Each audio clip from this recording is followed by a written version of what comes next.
હે વાગ તું ને ગાજ તું શેરડીએ રે આયુ વડવાળા દેવના ધોમમો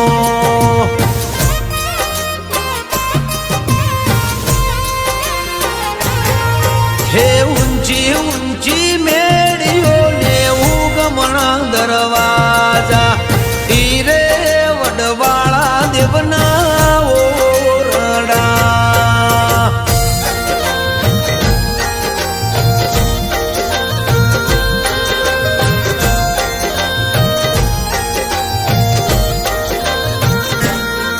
હે પૂરણદાસ બાપુની ગાદીએ રાજ કરે મહંત રામ બાપુ મારા ગુરુજી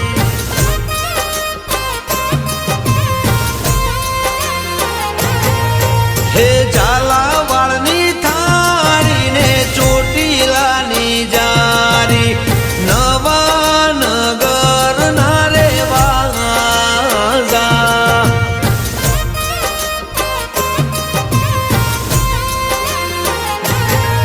હે વાગતા ને ગાજતા શેરડીએ આયા દૂધઈએ રૂડા તો મમો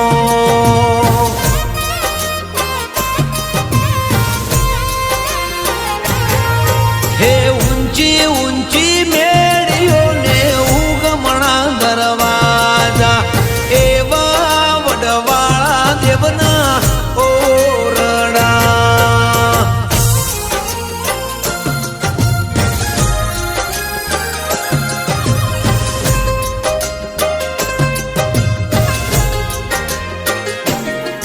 હે વડવાળા ના ઓગણે સાથિયા પુરાવો શેરડી ફૂલડા વેરાવો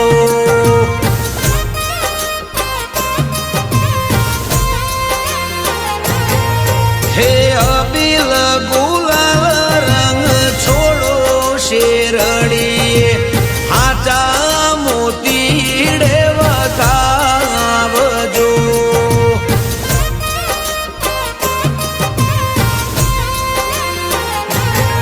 હે હોના રૂપાના પાટ મંડાવજો જોત જગાવો વડવાળા દેવની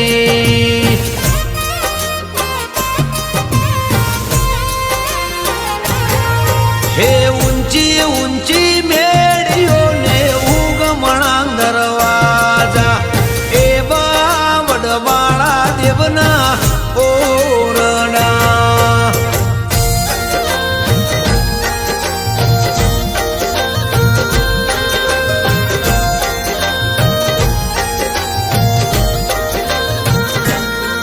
હે ધન વડવાળા દેવ ધન દૂધઈ ધામ ધન વડવાળા દેવના બેહણા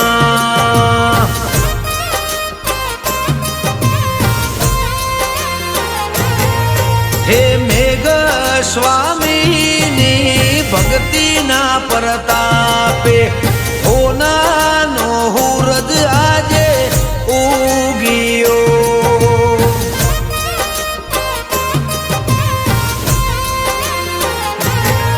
હે સુંદરદાસ બાપુની સાથે રે વડવાળા સંતોએ હરખે વધાવ્યા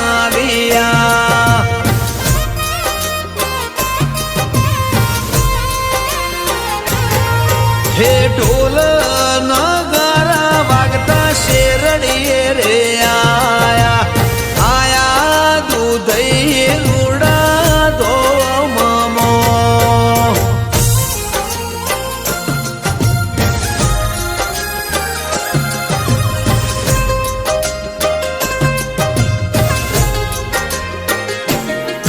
હે રામ બાપુના હૃદયે રમતા વડવાળા દેવ રે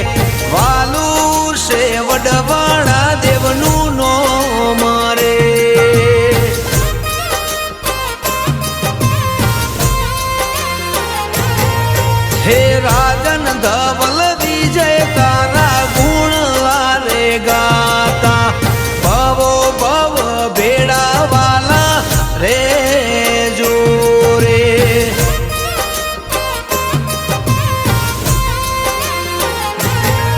હે ઓ મારા ઠાકર હર હર મહાદેવ જય શ્રી રામ જોરથી આવો સુંદર પ્રસંગ હોય સંતોની ઉપસ્થિતિ હોય વડીલો હોય ભોપાશ્રીઓ હોય ત્યારે તમારો લલકાર નબળો હોય એટલે કાર્યક્રમ નિસ્તેજ લાગે બહેનોની પણ ઉપસ્થિતિ વિશેષ સંખ્યામાં છે હાથ ઊંચા કરીને મજબૂતીથી જય શ્રી રામ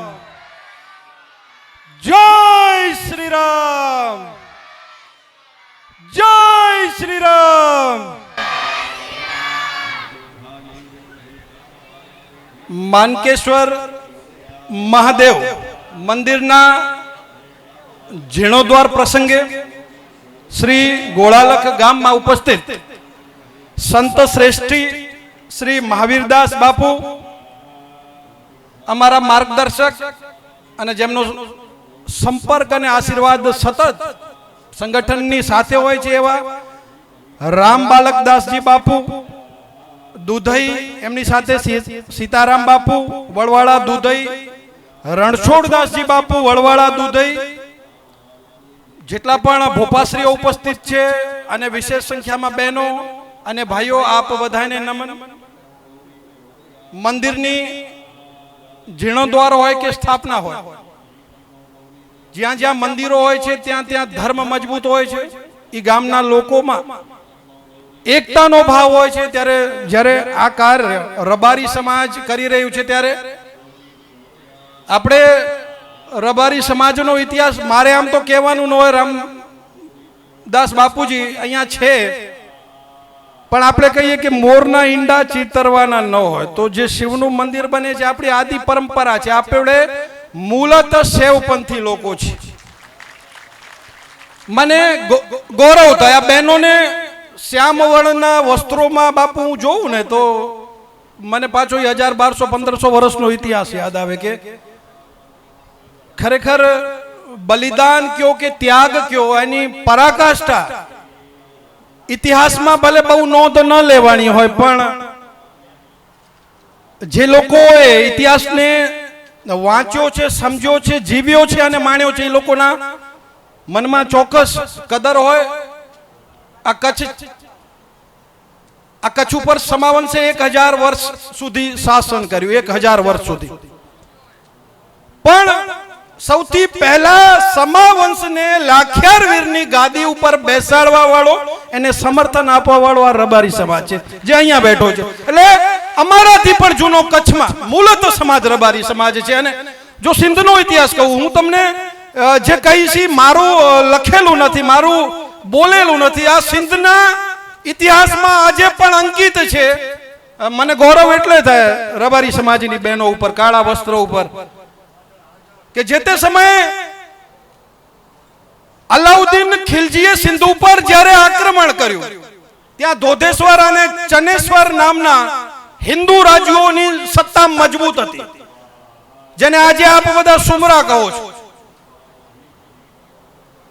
ત્યાં રબારી સમાજ પણ મજબૂત સંખ્યામાં હતો અલાઉદ્દીન ખિલજીનો જ્યારે આક્રમણ થયો ત્યારે ધોધેશ્વર સુમરાએ એ પણ સેવપંથી હતા શિવના ઉપાસકો હતા મજબૂતીથી અલાઉદ્દીન ખિલજી સામે લડત કરી અલાઉદ્દીન ખિલજીની ઈચ્છા હતી કે ત્યાં સ્વરૂપવાન જે સુમરી સુંદરીઓ હતી એની સાથે એને લગ્ન કરવા હતા સુમરીઓ તાબે થાય એમ હતી નહીં એટલે ધોધેશ્વર પોતાની બેન દીકરીઓને કચ્છના અબડા જામ પાસે મૂકે છે અને ધોધેશ્વરની સેનામાં જે રબારી સરદારો હોય છે અને સુમરા સરદારોએ મજબૂતીથી અલાઉદ્દીન ખિલજીનો સામનો કરે છે વીરત્વને પ્રાપ્ત થાય છે આ વિષયને 1200 વર્ષ ત્યાં પણ ધોધેશ્વરના શોક માટે આજે પણ રબારી સમાજની બહેનો કાળા વસ્ત્રો પહેરે છે ઇતિહાસમાં આવો બલિદાન ક્યાંય નથી પણ જો આપણે આને યાદ નહીં કરીએ તો કોણ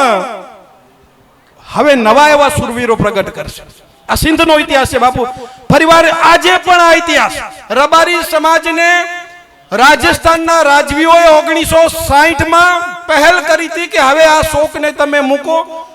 આ વિડીયો આજે પણ લાઈવ છે સોશિયલ મીડિયા ઉપર સિંધનો, પણ ત્યારે પણ રબારી સમાજે કીધું હતું કે ના, જે છે એ હવે યથાવત રહેશે. તો બહેનોને આ ઇતિહાસ એટલે કહું છું કે તમારી અંદર એ ઉર્જા છે કે ફરીવાર આવા સુરવીરો ધર્મ રક્ષા માટે આ પૃથ્વી ઉપર પ્રગટે. તમારું જે આ કાળા વસ્ત્રો છે એ બલિદાનના વસ્ત્રો છે, એ અમર ઇતિહાસના વસ્ત્રો છે. આ વસ્ત્રો માત્ર શોભાના નથી. અને જ્યાં તમે જાઓ કાળા વસ્ત્ર વિશે તમને કોઈ પણ પૂછે ત્યારે આ સિંધનો ઇતિહાસ તમે કહેજો, તો આનાથી જે આપણા જે સુરવીરો હતા એ પણ યાદ કરશે કે અમારું બલિદાન આજે પણ એળે ગયું નથી. વર્તમાનનો સમય એજ્યુકેશનનો છે. આપણા સમાજના લોકો આગળ વધે, ખૂબ એજ્યુકેશન લઈ અને આઈએસ બને, આઈપીએસ બને, મિનિસ્ટર બને, પીએમ બને, સીએમ બને, ખૂબ જ જરૂરી છે. અને રબારી સમાજ ઉપર ઈશ્વરની પણ ખૂબ જ કૃપા છે. પણ એક હજી ટકોર આ માધ્યમથી પણ હું કરીશ કે જ્યારે જ્યારે સંપત્તિ આવે ત્યારે એની સાથે સાથે થોડીક કુટેવો પણ આપણામાં આવે. આપણે આજના દિવસે એવો સંકલ્પ લેવાનો છે કે જેટલે આપણી અંદર વ્યસનો છે એ વ્યસનોથી આપણે મુક્ત થઈએ. અવારનવાર પેપરમાં આપણે એક્સિડન્ટ વાંચતા હોઈએ છીએ. યુવા ધન બેફામ બાઇકો ચલાવે છે, બેફામ ગાડીઓ ચલાવે છે. ત્યારે રબારી સમાજના દરેક વ્યક્તિને કહેવા માંગીશ કે આપણી માટે અનેક રસ્તાઓ છે પોતાના જીવને જોખમમાં નાખવા માટે. પણ આવા રસ્તે જો આપણે ક્યાંક કોઈક બાઇક સાથે અથડાશું કે ક્યાંક કાર સાથે અથડાઈને આપણે આપણા જીવનને, બહુમૂલ્ય જીવનને હોમશું, તો ક્યાંક જે આપણી ધર્મ પ્રત્યેની, સમાજ પ્રત્યેની જવાબદારીઓ છે એ અધૂરી રહી જશે. તો સૌથી મોટું આ કામ કરવાની જરૂર છે કે આપણે આપણા વાહનને નિયંત્રિત સ્પીડમાં ચલાવીએ અને વ્યસનથી મુક્ત રહીએ. આજના દિવસે એ ખૂબ જ જરૂરી છે. ભોપાશ્રીઓ આ ટકોર તમે ચોક્કસ કરજો. યુવાધન 20, 22 વર્ષના યુવાનો બાઇક એક્સિડન્ટમાં મૃત્યુ પામતા હોય ત્યારે આપણે જોતા હોઈએ ત્યારે આપણને એમ થાય કે આના મા બાપે આટલા માટે જ મોટો કર્યો હશે, આને માત્ર સ્પીડની મજા લેવા માટે. અરે આપણા પૂર્વજોએ ખૂબ મોટા કામો કર્યા છે, આપણે પણ કરવાના છે. વર્તમાનમાં ધર્મને તમારી જરૂરત છે. આપણે માર્શલ કોમમાંથી આવીએ છીએ. આપણે માત્ર બાઇક ચલાવવા વાળા કે નશો કરવા વાળા નથી. આપણે જ્યારે જ્યારે રાષ્ટ્રની જરૂર પડી છે આપણે રાષ્ટ્ર માટે હોમાવા વાળા લોકો છીએ. ત્યારે વર્તમાનમાં પણ ભલે લોકતાંત્રિક રીતે તમે લડત કરો, પણ જ્યાં જ્યાં ધર્મ માટે આગળ આવવાનું હોય ત્યાં રબારી સમાજનો દરેક યુવાન રાજકીય ભેદભાવ ભૂલી અને ફ્રન્ટ ઉપર આવે. કારણ કે આપણી પરંપરા છે, આમાં નવું આપણે કંઈ જ નથી કરી રહ્યા. આપણા પૂર્વજોએ આ કર્યું છે ને આપણને પણ આ કરવાનું છે. હું આજના દિવસે એ જ આપણે કહીશ કે વર્તમાનમાં આપણે આપણી પરંપરાઓને ઉજાગર કરવાની છે, આપણી સંસ્કારોને ઉજાગર કરી અને દેશ, ધર્મ અને આપણા સમાજની, આપણા મા બેન દીકરીઓની, મંદિરોની રક્ષા માટે આપણે બધાએ મજબૂતીથી એકજૂટ થવાનું છે. રાષ્ટ્રની સામે અનેક પડકારો છે. એ પડકારોમાં એ રાષ્ટ્રના પડકારોને દૂર કરવા માટે રબારી સમાજ આગળ આવે. રબારી સમાજના યુવાનો એમાં સહભાગી બની અને રાષ્ટ્ર અને ધર્મ પ્રત્યે પોતાના પૂર્વજોની જવાબદારીનું ફરીવાર નિર્વહન કરી અને રબારી સમાજને શ્રેષ્ઠતા ઉપર પહોંચાડે. એ જ આજના દિવસે આપ બધાને મારા તરફથી શુભકામનાઓ. ફરીવાર સંતોના ચરણોમાં નમન. જય શ્રી રામ. ખૂબ ખૂબ ધન્યવાદ બાપ. મહાદેવ કી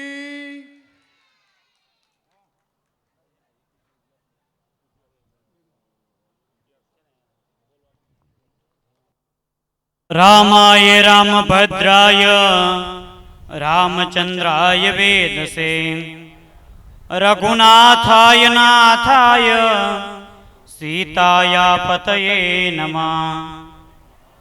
वागरथाविव संपृक्तो वागरथा प्रतिपत्तये जगतः पितरो वंदे पार्वती परमेश्वरो। षष्ठ प्रज्ञा समारंभां ઓદવાનંદ મધ્યમામ અસ્મદાચાર્ય પર્યંતામ શ્રી વંદે ગુરુ પરંપરામ. બોલે શ્રી વડવાડા ભગવાન કી. આમ જેટલો માનવ મેદની બેઠી છે, સમસ્ત કાસ રબારી સમાજ બેઠો છે, એટલો અવાજ આવતો નથી. આપણે તો દૂધ માખણ ઘી ખાનારો સમાજ છીએ અને આપણામાંથી જો જય મોડી આવે તો એમાં ચાલે નહીં. એટલે પ્રેમ અને ભાવથી આપણા ઈષ્ટદેવનો જય જયકાર કરવો છે, તો જ આપણે હિન્દુ રાષ્ટ્રમાં આપણે જન્મારો આપણો સુધરો ગણાશે. માટે પ્રેમ અને ભાવથી જે ઘડી બેઠા છે એટલી ઘડી તો સારી નીકળશે ને આપણી. એટલે પ્રેમ અને ભાવથી બોલ શ્રી વડવાડા ભગવાન કી, માનકેશ્વર મહાદેવ કી, મેઘ સ્વામી મહારાજ કી.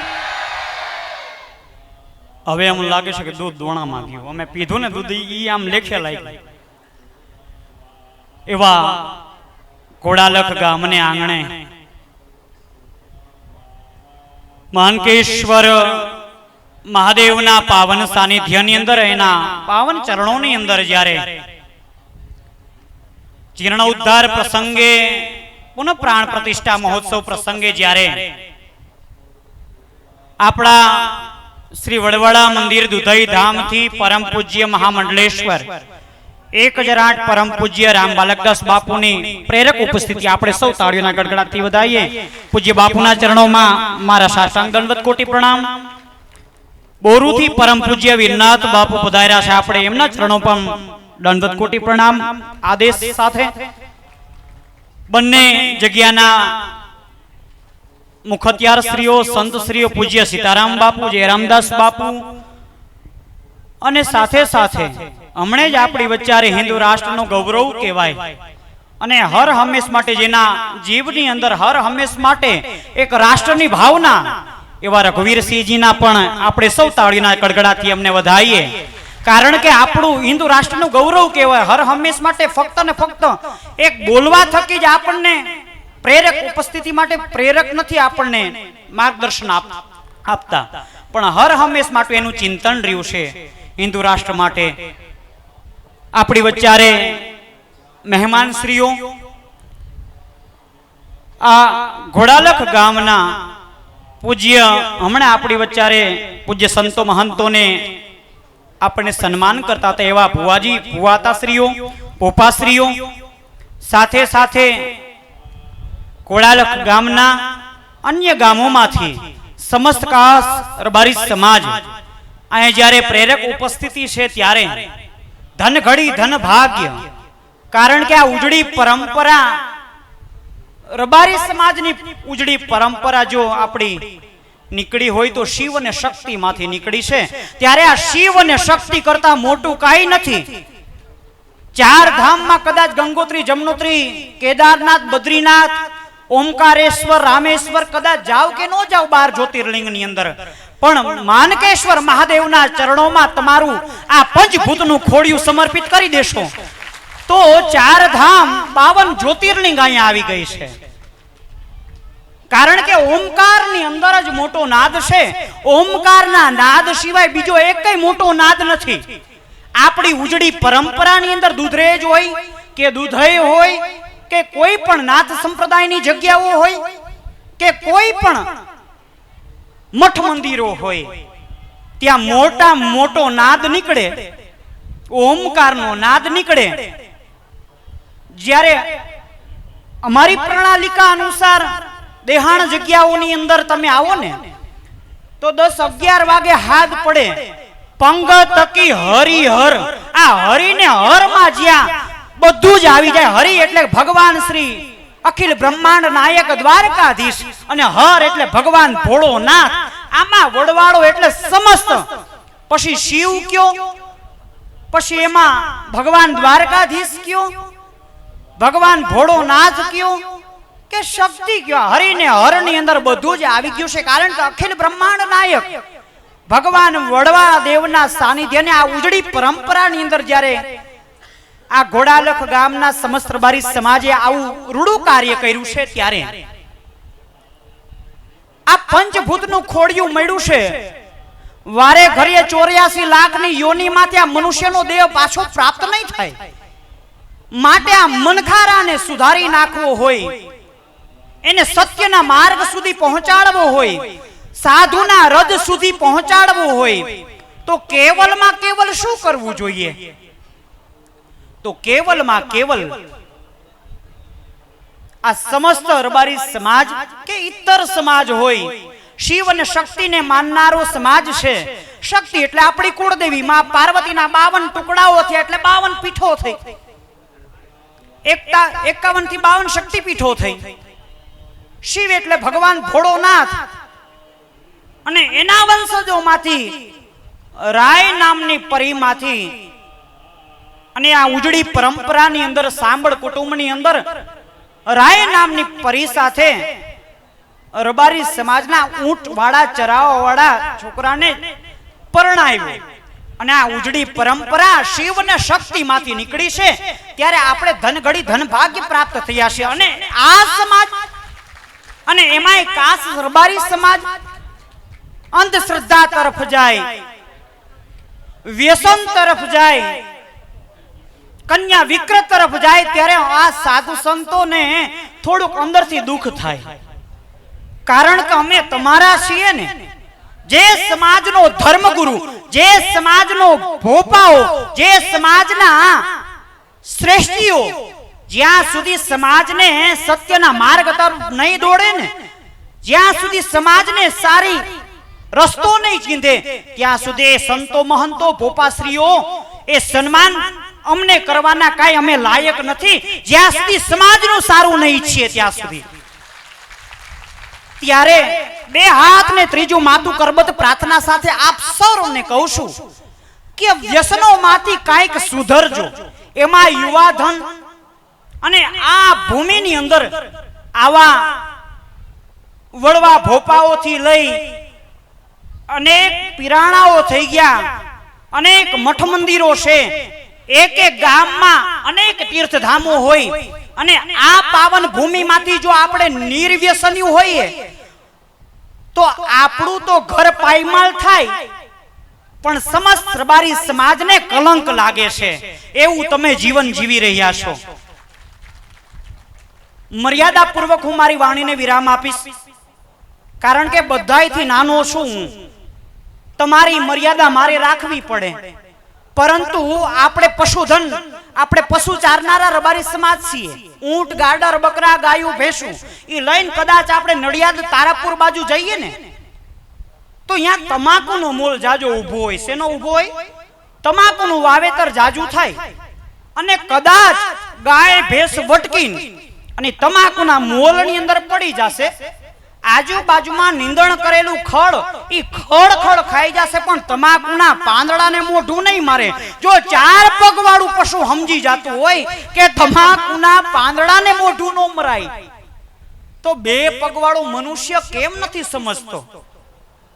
દારૂ પરમાટીમાં આપણા વ્યસનો, આપણું ધન પાયમાલ તો કરી નાખીએ છીએ, પણ પાછળ છોકરાઓ રજડતા થઈ જાય છે એનું તમે જોયું નહીં, તમારા ઘરનું જોયું નહીં, તમારા કુટુંબનું જોયું નહીં.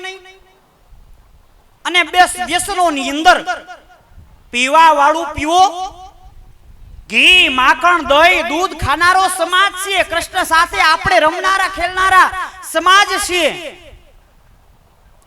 સારું 2-5 કિલો ઘી થતું હોય તો એ તાવીને તમે રોટલાની અંદર ચોપડી અને તંદુરસ્ત બોડી બનાવો. સશક્તિકરણ, આપણે સશક્ત બનશું તો સમાજની અંદર કઈ રીતે ઉપયોગ થશું, એનાથી સારી ઉર્જાઓ આવશે. અને એમાંય આપણે આ સમાજ, હું જ્યારે જોઉં, જ્યારે આ સમાજની અંદર જ્યારે બાપુ મને મોકલે, પૂજ્ય મહામંડલેશ્વર નિર્મોહી પીઠાધીશ્વર અનંત શ્રી વિભૂષિત શ્રી શ્રી 1008 મહામંડલેશ્વર પરમ પૂજ્ય કણીરામ બાપુના 3 જ ઉદ્દેશ છે સમાજની પાસે. 40 વર્ષથી પૂજ્ય કણીરામ બાપુ આપણા ધર્મગુરુ સમાજ પાસે ભીખ માગે છે કે મારો સમાજ નિર્વ્યસની બને, મારો સમાજ શિક્ષિત બને અને મારો સમાજ કન્યા વિગ્રહ બંધ થાય. આ સમાજમાંથી છૂટાછેડાઓ થાય ને ત્યારે આ ધર્મગુરુઓને અંદરથી કંઈક દુઃખ થાય છે કે આ સમાજમાંથી કન્યા છૂટાછેડાઓ થાય. આપણે તો આબરૂ લેનારો, આપણે એક મુઠ્ઠીમાં આપણા સાસરા પક્ષની આબરૂ છે અને એક મુઠ્ઠીની અંદર આપણા પિયરની આબરૂ છે. એક મુઠ્ઠીમાં સાસરા પક્ષની ને એક મુઠ્ઠીમાં પિયર પક્ષની આબરૂ છે. આ બંને મુઠ્ઠીની લાજ આપણા સમાજની જાવી ન જોઈએ. આ બેનું દીકરીઓ, નવયુવાનીની દીકરીઓને અને યુવા ધન દીકરાઓને આપણે સમજવાનું છે કે ભાવિ ભવિષ્ય તાલુકે તાલુકે, જિલ્લે જિલ્લે સમાજના શૈક્ષણિક કાર્યક્રમો આ સમાજની અંદર ખૂબ થાય છે. બહુ રાજીપો વ્યક્ત કરું છું. પૂજ્ય બાપુ પણ આ મલકની અંદર આવતા હોય, દુધરેજથી પૂજ્ય સંતો આવતા હોય, પૂજ્ય બાપુ આવતા હોય ત્યારે અમે ખૂબ રાજીપો વ્યક્ત કરીએ છીએ. અને જ્યારે જ્યારે આ સમાજને કાંઈ પણ જરૂરત પડે તો આ બંને મંદિરો તમારા નેહડાની અંદર, તમારા આ પંથકની અંદર ખુલ્લા પગે છે. બાપા તમે ઝુંબેશ ઉપાડો, હર હંમેશ માટે ધર્મથી ઢુકડા રહેજો, પાપથી વેગડા રહેજો, મા બાપ સાધુ સંતોની સેવા કરજો, અતિથિ અભ્યાગત પોપાશ્રીઓનું ખૂબ સન્માન કરજો. આંગણે આવેલો આવો મેળાવડો છે તો આ મેળાવડાની અંદર, આ પ્રસંગની અંદર મહાદેવજીના ચરણોમાં જે મહાદેવજીએ ઝેર પીધું તેવો અનુભવ આપણે ન કરાય. અનુભવ કરો તો ખબર પડે, પરંતુ એવો અનુભવ ન કરાય. એ તો મહાદેવ હતા, એના કંઠની અંદર ઝેર હતું, પરંતુ આપણા કંઠની અંદર આપણા સમાજની આબરૂ ન જાય, નિર્વ્યસન વ્યસન ન જાય. માવા, તમાકુ, દારૂ, પરમાટી ખાતા હોય તો ત્યજી દેજો. આ સમાજ હવે જીવવા જેવો સમાજ આવ્યો છે. જો સંગઠિત નહીં થાય તો આપણે આપણા પગ ઉપર આપણે કુવાડા મારીએ છીએ. એ ચાલીને આ તમામ યુવાઓને એકવાર તાળીઓના ગડગડાટથી વધાવો. કારણ કે આ ત્રિદિવસીય કાર્યક્રમ અને હર હંમેશ માટે જેનો હર હંમેશ માટે આ યુવા ધનનું જેનો હર હંમેશ રાત દિવસ એક કરી અને ભૂપાશ્રીઓએ, આ ગામના તમામ યુવાનોએ ખૂબ રૂડા કાર્ય કર્યું છે. પણ આ કાર્યક્રમની અંદર આ ધર્મસભા આયોજિત થઈ છે. પૂજ્ય બાપુએ આશીર્વાદ આપવાના છે આપણને, અને બસ વધારે તો વાતચીત શું કરવી. પરંતુ જો મૂંગું પશુ સમજી જાતું હોય કે વ્યસન ન કરાય તો આજથી નિયમ લઈ લેજો કે હું બીડી, તમાકુ, દારૂ, પરમાટી ખાઉં છું તો આજથી માનકેશ્વર મહાદેવના ચરણોમાં આ જેમ રાક્ષસો હાડકા ઓમે ને એમ તમારા વ્યસનો આ યજ્ઞની અંદર ઓમી દેજો. અને તમારી સૂર્યની કિરણ, નવું પ્રભાત કાલથી થઈ રહ્યું છે, સારા નિયમો લેજો. તમારા ઈષ્ટદેવનો, તમારી કુળદેવીનો, મહાદેવજીનો દીવો કરજો. અને હર હંમેશ માટે આપણા મહાપુરુષ, આપણા ધર્મગુરુ હર હંમેશ માટે આપણને જે રસ્તો ચીંધો છે એ રસ્તા ઉપર આપણે ચાલીએ, સંગઠિત બને, કન્યા વિગ્રહ બંધ કરીએ અને હર હંમેશ માટે મહાદેવજીના ચરણોમાં સાષ્ટાંગ દંડવત કોટી પ્રણામ સાથે મારી વાણીને વિરામ આપું છું. પહેલા ફરીવાર આપને કરબદ્ધ પ્રાર્થના સાથે આપના હૃદય કમળમાં મહાદેવજીના બિરાજમાન છે તેમના ચરણોમાં નતમસ્તક વંદન કરી સર્વે ભવંતુ સુખિનઃ, સર્વે સંતુ નિરામયા, સર્વે ભદ્રાણિ પશ્યંતુ, મા કશ્ચિદ દુઃખ મા ભવેત. બોલ્ય શ્રી માકેશ્વર મહાદેવ કી, વડવાડા ભગવાન કી. ઓમ નમઃ પાર્વતે પતે, હર હર મહાદેવ. ખૂબ ખૂબ ધન્યવાદ બાપુજીનું. નીલાંબુ શ્યામલ કોમલાંગમ સીતા સમારોપિતવમ ભાગમ પાણો મહાસાયક ચારુ ચાપમ નમામિ રામમ રઘુવંશનાથમ કારુણ્ય રૂપમ કરુણાકરંતમ શ્રી રામચંદ્રમ શરણમ પ્રપદે. બોલ્યે રામચંદ્ર ભગવાન. આમ તો હમણાં જ મહાવીર બાપુ કહીને ગયા કે જય બોલતા નથી. સાહેબ, આપણો સનાતનનો રઘુવીરસિંહજી હમણાં જ આપણે વાત કરતા હતા ને, એક જ મોટી ખામી છે, આપણે ભૂલી જલ્દી જઈએ છીએ કે આપણા ઉપર હુમલા થાય તો એ ભૂલીએ છીએ તકલીફ થાય તો ભૂલીએ છીએ, દુઃખ થાય તો ભૂલીએ, કોઈએ કરેલો ઉપકાર પણ ભૂલીએ છે.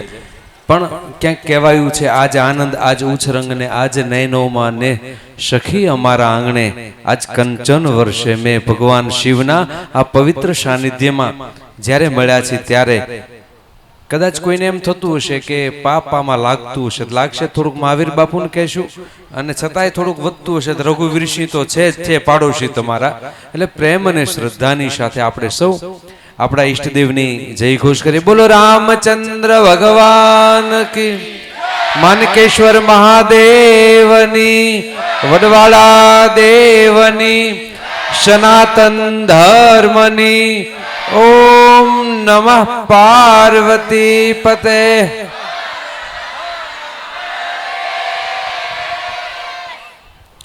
આ બાજુથી ને સારો અવાજ આવ્યો, આ યુવાનો હારો આવ્યો, પણ તમે તો જૂના દૂધ ખાધા, તમે બહુ બોલ્યા જ નહીં સાહેબ. એટલે વડવાળા દેવના આપ સૌ સેવકો, મારી બાજુમાં જ મને ને તમને હમણાં ધર્મ ભક્તિ જ્ઞાન અને વૈરાગ્યની વાતો કરતા આપણા પવિત્ર વડલાની પવિત્ર વડવાઈના વાહક અને પરમ વંદનીય પરમ શ્રદ્ધેય મહામંડલેશ્વર પૂજ્યપાદ 1008 કણીરામ બાપુના પ્રતિનિધિ અને દુધરેજ જગ્યાના સંત શ્રી મહાવીર બાપુ, મારી બાજુમાં જ બેઠેલા બેરુથી પૂજ્યપાદ મનશ્રી પૂજ્ય વીરનાથ બાપુ, મારી બાજુમાં હમણાં જ આપણે શરૂઆતની સભાની શરૂઆત કરી, જેના હૃદયમાં સનાતન ધબકે છે, જેના શ્વાસે ને વિશ્વાસે આ સમાજના સનાતનના યુવાનોને જગાડવાનો વિનમ્ર પ્રયાસ કરે છે. અને સમસ્ત સનાતનનું ગૌરવ એવા આપણા જ વિસ્તારના, ખાસ કરીને તમારે તો એને તાળીઓથી વધાવવા જોઈએ કે તમારા પાડોશમાં જન્મેલો આ જુવાન સનાતનને જગાડવા માટે જ્યારે નીકળ્યો છે એવા રઘુવીરસિંહજી, દુધઈ અને દુધરેજના પૂજ્ય જયરામ બાપુ સીતારામ બાપુ બંને સંતો, રાજકીય મંચમાંથી આવેલા મુરબ્બી બધા મિત્રો, વડવાળા દેવના આપ સેવકો. ઘણી બધી ચર્ચા થઈ.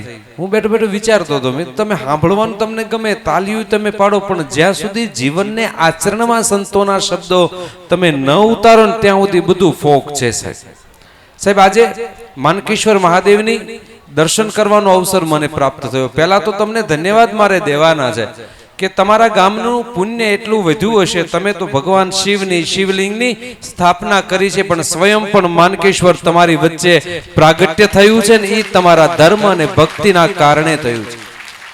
રઘુવીરસિંહજી, જે સમાજની સામે બેઠા છે, સમાજમાંની સનાતન જે સમાજ છે એમાં દેવી પૂજક થી માંડીને દરબાર સુધી ગણી લો તો બધાયના હૈયામાં કોઈ ને કોઈ સ્વરૂપમાં સનાતન ધબકે છે. પણ મારીને તમારી સામે જે બેઠેલો જે સમાજ છે ને એ બિલકુલ શિવને સમર્પિત છે. તમે હમણાં જ કીધું ભગવાન શિવના હું તમે સીધા વારસદારો છે સાહેબ. એટલું નહીં, અમારા સમાજમાં, માલધારી સમાજમાં, અમે તો મને ખબર નહીં તમારા હાથમાં તમે પહેરો છો કે નથી પહેરતા. મહાવીર બાપુ આપણા વિસ્તારમાં કોઈ પણ રબારી હોય ને એના હાથમાં અમે વીટી પહેરીએ. વીટી શેની પહેરીએ કે વીટી ઉપર શિવલિંગ હોય, જ્યારે ગાયને દોવા બેહે ને ત્યારે બધાયથી પહેલા એ દૂધની ધાર ભગવાન શિવ ઉપર ચડાવનાર આ વ્યક્તિઓની આ પરંપરા છે. આપણા જીવનમાં મને પૂછે કે આ વડવાળા દેવ શું છે? એ નોખો પીર છે, પેગંબર છે, પ્રભુ છે? અરે વડવાળા દેવની જે પરંપરા છે ને, ભગવાન વડવાળા એટલે અયોધ્યામાં જન્મેલા ભગવાન રાઘવેન્દ્ર સરકારનું બીજું નામ વડવાળા દેવ છે. સાહેબ, મારે તમારે સંબંધ શું છે? ધર્મ સાથે, સનાતન સાથે કે આપણા મામા ફૂઈના થતા નથી, કે હગાવાલાય થતા નથી. સાહેબ, મારે તમારે સંબંધ શું છે? તમારા જીવનમાં, તમારા ગામમાં જ્યારે સંતો આવતા હોય અને તમારા હૈયામાં હરખ આવતો હોય, એ હરખ શેનો આવે છે? દીકરી જાજા વર્ષથી હારે હોય, પિયરમાં જવાનો સમય મળ્યો ન હોય ને એને કોઈ એમ કે તારો ભાઈ માડી જાય આવ્યો છે, એનો ભાઈ આવે ને હૈયામાં હરખ થાય ને, એવો ને એવો હરખ મારો સનાતનનો સાધુ તમારા આંગણે આવે ત્યારે તમને એવો પ્રેમ અને સદભાવનાનો હરખ થાય. એ શેનો સંબંધ છે? મારે તમારે સતનો સંબંધ છે, સનાતનનો સંબંધ છે. અને વડવાળા દેવ સાથે તમારો શેનો સંબંધ છે? પ્રભુ રામ તો સનાતનમાં એક એક ઘરના એક એક વ્યક્તિના હૃદયમાં બિરાજે છે. કોઈ એવું સનાતનનું હૃદય નથી જેના હૃદયમાં ભગવાન શિવ નથી, જેના હૃદયમાં ભગવાન કૃષ્ણ નથી, જેના હૃદયમાં પ્રભુ રામ નથી. પણ છતાંય તમે જ કેમ? જ્યારે વડવાળા દેવની જ્યારે સ્થાપના થઈ ને મારે તમારે જે સંબંધ છે એની નાની વડી વાત કરીને આગળ વધવું છે મારે, કે બધાયથી પહેલા જ્યારે વડની ચીર રોપાણી ને બધાયથી પહેલા રબારીના દીકરીના માથામાં રહેલા દૂધના બેડાની એના ઓલામાં ચરણોમાં જે પધરાયું છે ને દૂધનું પાન કરાયું છે, એ સંબંધથી દૂધનું પાન માની અન્નનું પાન. આજે જે નક્ષત્રો જે ચાલે છે સમાજના કોઈ પણ સનાતનનો નહીં, ભારતનો નહીં, માનવતાનો ભેદભાવ રાખ્યા વગર ત્યાં મુસલમાનનો દીકરો હોય તોય ભલે, યહૂદીનો દીકરો હોય તોય ભલે, યઝીદીનો હોય તોય ભલે, અને એની જાત પૂછવામાં આવતી નથી ને પ્રેમથી રોટલો આપવામાં આવે છે. જેથી વડની ચીર રોપીને તેથી આપણા રબારીની દીકરીઓના માથે રહેલા દૂધના બેડામાંથી દૂધનો ધાર કરવામાં આવી હતી. આજે તમારા ઘરમાંથી મહેનતની પર જે કમાણી આવે છે એના અન્નના સ્વરૂપમાં એના પેટ સુધી પહોંચાડી. સાહેબ આજે મંદિર અહીંયા બન્યું છે. કેટલા બધા બૌદ્ધિક લોકો હોય ને સાહેબ, બહુ વિચારશીલ હોય, એ મને એમ કીધા કરે, એક સાધુ તરીકે મને ક્યારેક ઠપકોય આપે કે બાપુ આજના જમાનામાં નિશાળની જરૂર છે, મંદિરની જરૂર નથી, કોલેજની જરૂર છે, મંદિરની જરૂર નથી. સાહેબ જેટલી કોલેજની જરૂર છે ને એના કરતા 10 ગણી આ દેશમાં હજી મંદિરો અને સંસ્કારોની અને સનાતનની જરૂર છે. જ્યાં સુધી સનાતન મારણ તમારા જીવનમાં ધબકતો છે. મને યાદ આવે છે આપણા દેશના એક કવિ રવિન્દ્રનાથ ટાગોર સાહેબ, વર્ષો પહેલા જ્યારે જીવતા ત્યારે યુરોપના પ્રવાસમાં હતા. યુરોપમાં ગયા પછી ત્યાં એક પત્રકાર પરિષદને સંબોધન કરતા હતા. એ દરમિયાન કોઈ અંગ્રેજ પત્રકારે બાપુ એને પ્રશ્ન કર્યો, એને પૂછ્યું કે તમે ભારતથી આવો છો અને અમે સાંભળ્યું છે કે ભારત તો મદારીનો સાપનો દેશ છે, પણ તમારા દેશમાં અને અમારા દેશમાં આમ તો મને સાપ ને મદારી યાદ આવે ને તો મને યાદ આવ્યું કે આપણો મારા તમારા માટે ગોગો હોય છે ને એના માટે કદાચ સાપ ને મદારી જેવું લાગ્યું હશે કે એના સંકલ્પ તમે કરો ને તો સંકલ્પે સિદ્ધ કરે ને એવો છે. એને અંગ્રેજ પત્રકારે પ્રશ્ન કર્યો મૂળ વાત ઉપર કે તમે અહીંયા આવ્યા છો યુરોપમાં અત્યારે, પણ ભારતની સંસ્કૃતિમાં અને યુરોપની સંસ્કૃતિમાં તમને કઈ ફેરફાર દેખાય છે, ભિન્નતા દેખાય છે? ત્યારે આ દેશના કવિએ સરસ મજાની વાત કરી કે બહુ કઈ ફેરફાર મને દેખાતો નથી પણ નજીવો ફેરફાર દેખાય છે. ત્યારે અંગ્રેજ પત્રકારે પૂછ્યું કે નજીવો એટલે કેવો દેખાય છે? અને રવિન્દ્રનાથજીએ જવાબ આપ્યો કે તમારા દેશમાં કોઈ કામ ધંધો કરતા હોય, કોઈ નોકરી કરતા હોય, કોઈ ખેતી કરતા હોય, કોઈ ફેક્ટરી ચલાવતા હોય, એ આખા દિવસનું કામ કરીને સાંજ પડે ને એટલે બધાય પોતાના ઘર તરફ આવતા હોય છે. ઘરે આવ્યા પછી થોડા ફ્રેશ થાય છે અને ફ્રેશ થઈને તમે બહાર જાઓ છો તો તમે બહાર ક્યાં જાઓ છો? તો કે બિયર બારમાં જાઓ છો. બિયર બારમાં જાઓ છો, ક્રેન્ડલ સળગાવો છો, પોપ સંગીતની તીખી ધૂનમાં તમે નાચો છો અને વિસ્કીની ચુસ્કી લો છો. એ તમારા યુરોપની સંસ્કૃતિ છે. પણ અમારા ભારતની સંસ્કૃતિનો જો મારે જવાબ આપવો હોય ને તો તમારી જેમ જ અલગ અલગ કાર્યક્ષેત્રમાંથી લોકો હાંજ પડે અને ઘરે આવે છે, પણ તમારામાં અમારામાં ફરક એ છે કે તમે હાંજ પડે ને બિયર બારમાં જાઓ છો ને એની જગ્યાએ અમે અમારા મંદિરમાં ભગવાનના દર્શન કરવા માટે અમે જઈએ છીએ. તમે જેવી રીતે ક્રેન્ડલ સળગાવો છો ને, મીણબત્તી સળગાવો છો ને, એની જગ્યાએ હાંજ પડે ને અમે અમારા મંદિરોમાં જઈ અને દીવડા અમે પ્રગટાવી છીએ. તમે જેવી રીતે વિસ્કીની ચુસ્કી લો છો ને એની જગ્યાએ અમે અમારા મંદિરોમાં જઈ ચરણામૃતનું અમે પાન કરી છીએ. અને તમે જેવી રીતે પોપ સંગીતની તીખી ધૂનમાં નાચો છો ને એની જગ્યાએ અમારા સનાતનીઓ ઝાલર અને નગારાના રણકારી નાચી છે. જે સંસ્કૃતિ ઝાલર અને નગારાના રણકારાનો અહેસાસ હૃદયમાં થતો હોય, આ ગામમાં ઘણા વર્ષ પછી મારે આવવાનું ઘોડાલખમાં બન્યું છે.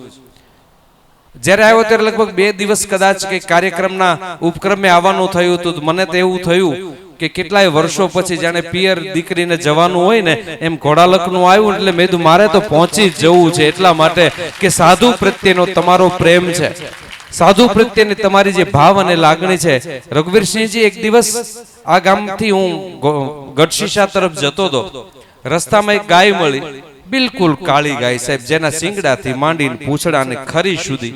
મેં પૂછ્યું એને અને સાહેબ એની મારી ખબર નહીં, માણસ મારું મન વાંચતો હોય તો મને ખબર નથી. એ બીજા દિવસે ઠાકરના દરબારમાં તમારા ગામની એક પવિત્ર ગાય જે વડવાળા દેવના વટેશ્વર મહાદેવને એના 12 મહિને શ્રાવણ મહિનામાં દૂધ ચડે છે ને એના માટે તમને પહેલા તો ધન્યવાદ આપું. એક આ ગામનું એક સ્મરણ એવું છે, હું લગભગ 2 દિવસ કાર્યક્રમ હતો ત્યારે 1-2 દિવસ રોકાયો. રાત્રિનો સમય હતો. તમારી બાજુમાં જ ભોજાઈ ગામ છે, કેટલા કિલોમીટર મને ખબર નથી.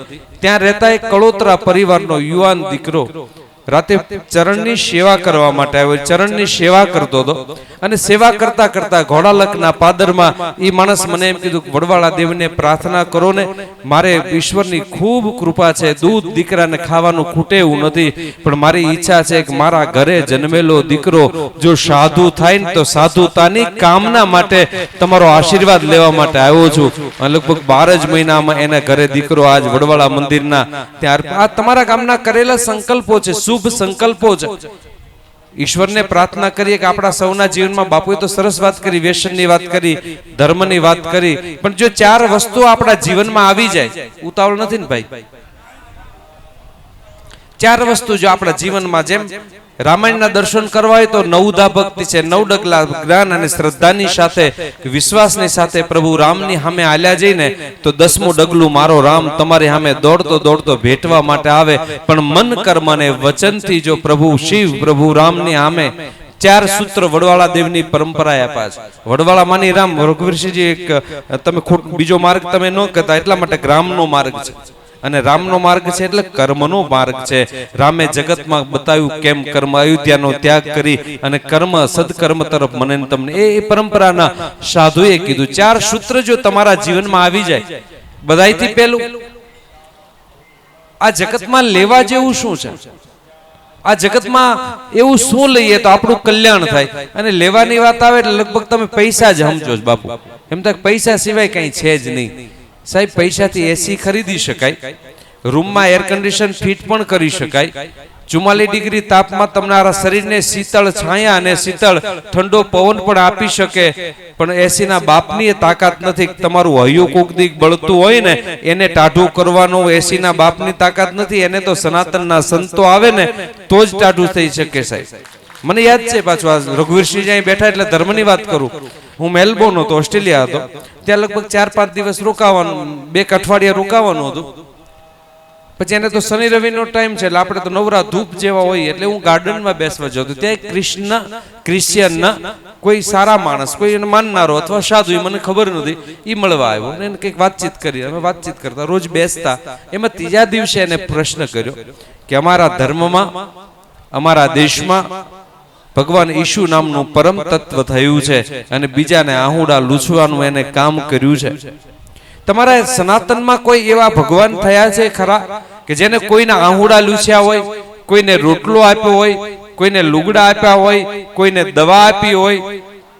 ત્યારે મેં એમ કીધું કે તમારા ઈસુ થયા ને એને તો સદીઓ થઈ ગઈ, પણ અમારા પ્રભુની વાત તો છોડો. આજે અમારા ગુજરાતમાં કચ્છમાં આવો ને તો સાધુના રૂપમાં એક ઈસુ ને સેવા લઈને બેઠો છે. તમને રોટલોય મફત મળે, ઓટલોય મફત મળે, સેવાય મફત મળે. અરે છોડો, એના કરતા આગળ સાહેબ તમારી વચ્ચે તમારા ધર્મગુરુ કહેવાનું મને ગમે છે એટલા માટે કે આ સનાતનને જીવતા રાખવા માટે ક્યાંક કહેવાયું છે કે જનની જણ તો ભક્ત જણ, કાં દાતાર ને કાં સૂર, નહીતર રેજે વાંચણી મત ગુમાવીશ નૂર. કાં આવા ભડવીરનો તમારે જન્મ આપવો જોઈએ કે આવા સાધુડોનો તમારે જન્મ આપવો જોઈએ. મને રાજીપો એ વાતનો છે કે આ કળિયુગમાં કોઈ પાસે 10 રૂપિયા લેવા હોય ને તો શક્ય નથી.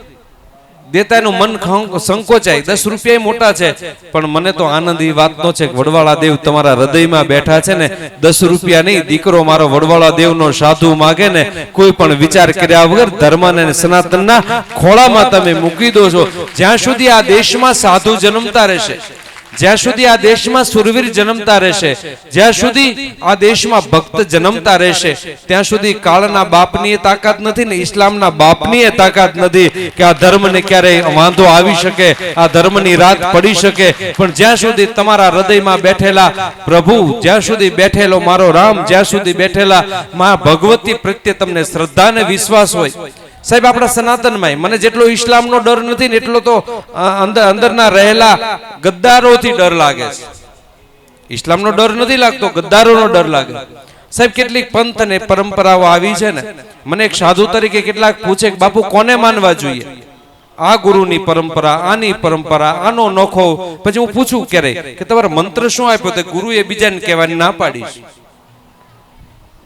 કોને માનવા જોઈએ? તો સાહેબ સનાતનમાં ધર્મ તમારો જન્મ થયો હોય ને, તો જેને માનો ને, આપણા ધર્મમાં તો કોઈ કબર હોય ને એને વંદન કરવાનું સનાતન બોલે છે. પણ તમારો સનાતનમાં જન્મ થયો હોય ને, તો જે માણસ પોતાના આહુડા લૂછવા માટે, જ્યારે એની આંખમાંથી આહુડા આવ્યા હોય ને, એ આહુડાને લૂછવા માટે જ્યાં ત્યાં દોડવાની જરૂર નથી. બધાયથી પહેલું ડગલું તમારું શ્રદ્ધા અને વિશ્વાસનું તમારી કુળદેવીના ગોખલામાં હોવું જોઈએ. જે પોતાની કુળદેવી, પોતાની માં ભગવતી, પોતાની માં ભગવતીને છોડે છે ને, એને બચાવનારું જગતમાં કોઈ નથી. બીજું ડગલું જ્યાં તમે આશ્રિત છો, જેના તમે સેવકો છો, સેવકો માની ગુરુ તમે ત્યાં કરાવો છો. તમારો ઈષ્ટદેવ વડવાળો છે ને, અલગ અલગ જ્ઞાતિના પોતપોતાના ગુરુઓ, એવું જરૂર નહીં વડવાળા તમે માનો છો એટલે તમારા માટે જાજી સંખ્યામાં. બાકી તમે સોમપુરાઈ બેઠા છે, પટેલો બેઠા છે, આ પટેલો છે ને, આ બધા એપીએમસી બધા. સાહેબ તમે ક્યાંક વળ્યા હતા, હું આ જાહેર મંચ ઉપરથી બોલું છું, માફ કરજો મને, તમે કોઈ ધર્મ તરફ વળ્યા હતા, પણ આજે ખોડલધામ ને ઉમૈયા ધામના ચરણમાં તમારે જવું પડ્યું છે. માં વગર કોઈના જીવનમાં શક્ય નથી. એટલા માટે બધાઈને માનો, શ્રદ્ધા અને વિશ્વાસથી માનો, પ્રેમથી માનો, સદાચારથી માનો. પણ મારા તમારા મૂળ અને કુળ જે માણસ ભૂલે છે ને, એને બચાવનારો જગતમાં કોઈ નથી. એટલે વડવાળા દેવના ખૂબ ખૂબ આપ સૌને આશીર્વાદ આપતા આપતા આજે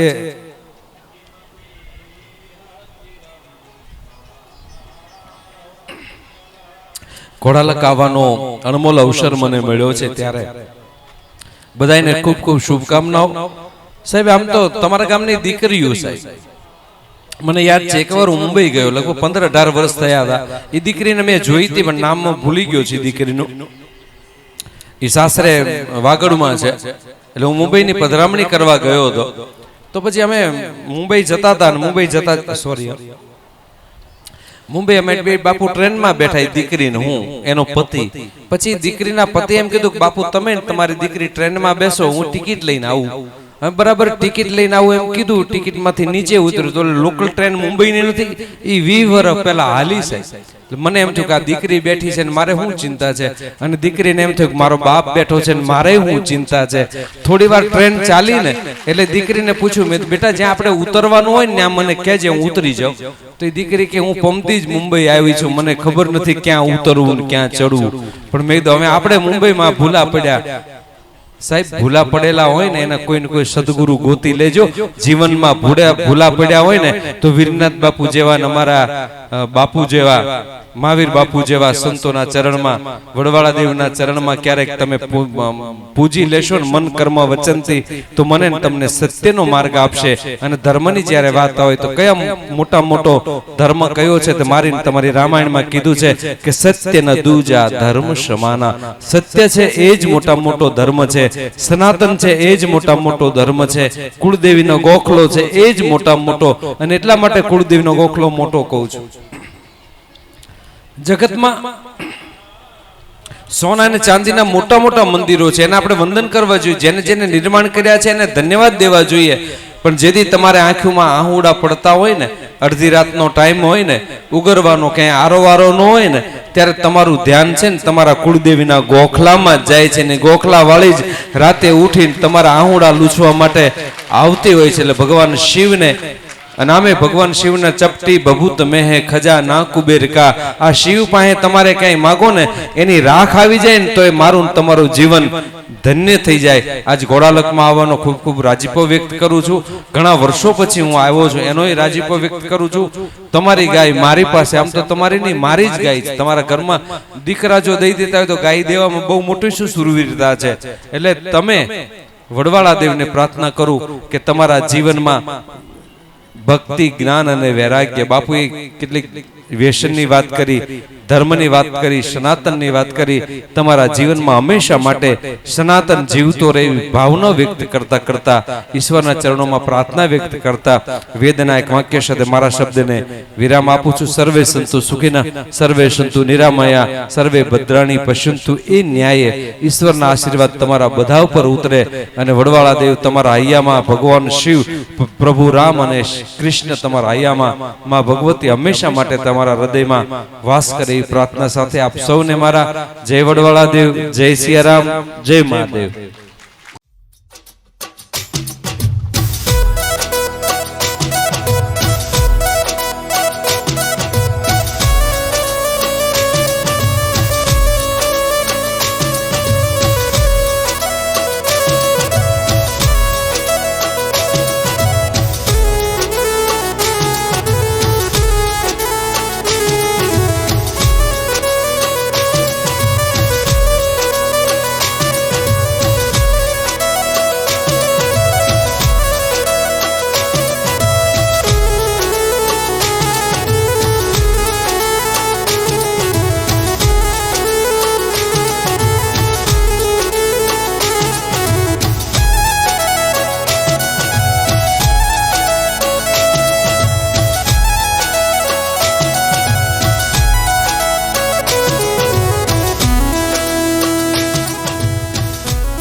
બોલો માનકેશ્વર મહાદેવ કી, વડવડા દેવ કી, બોલો ભારત માતા કી.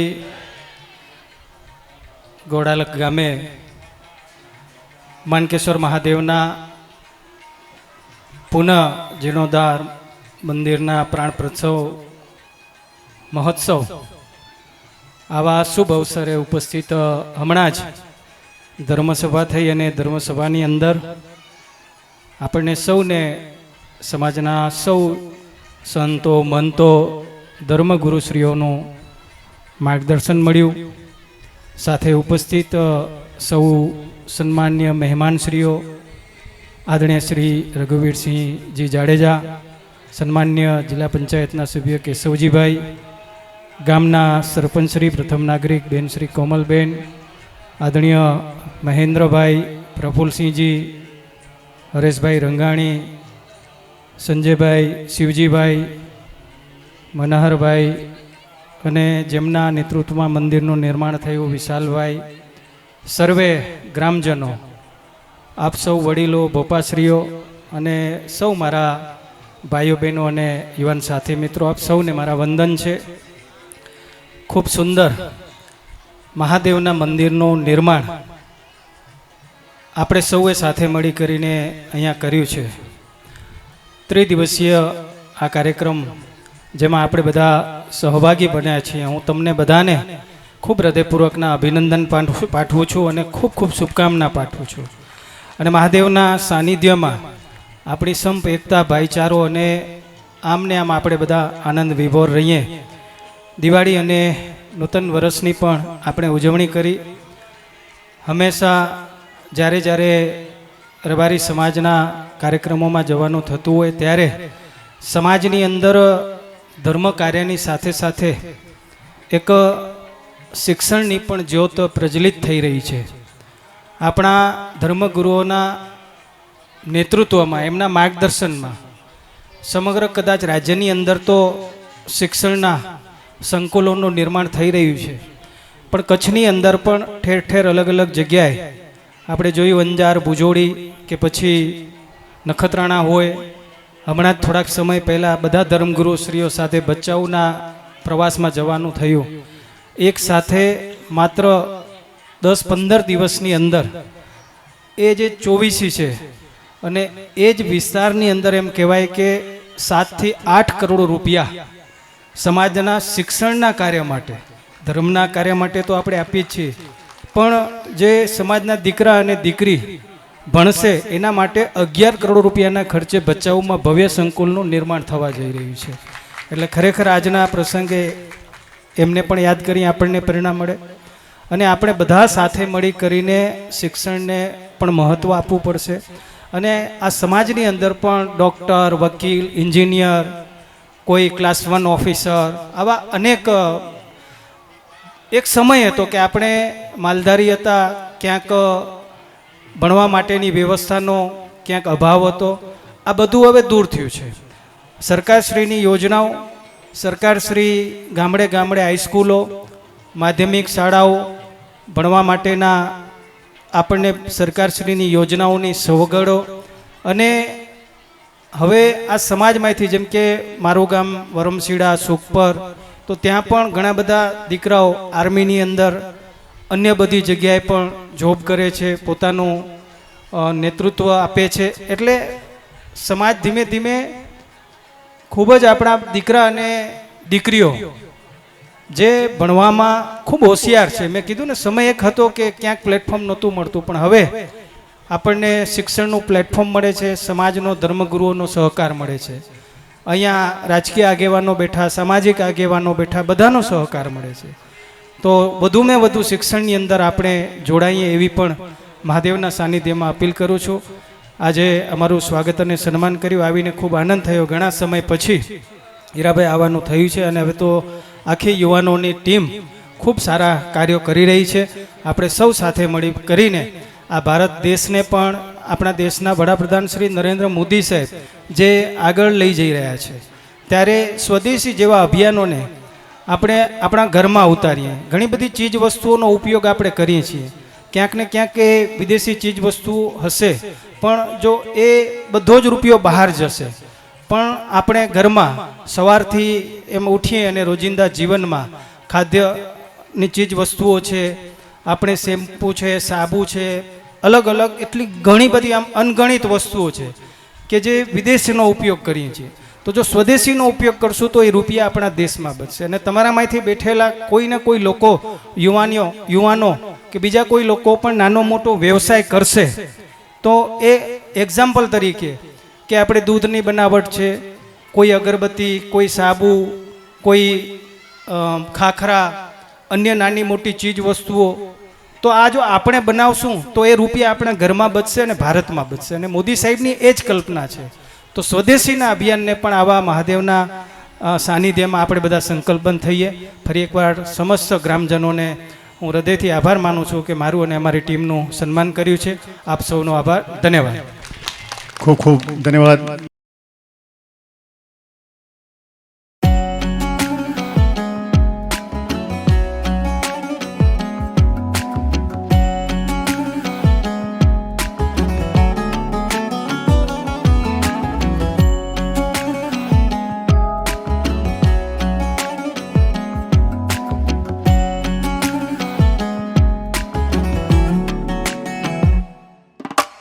જોગીડો જોગીડો જોને બાલુડો જોગીડો આયો આંગણે ઝલક જગાયો જગાયો ભાવે આંગણે ઝલક જગાયો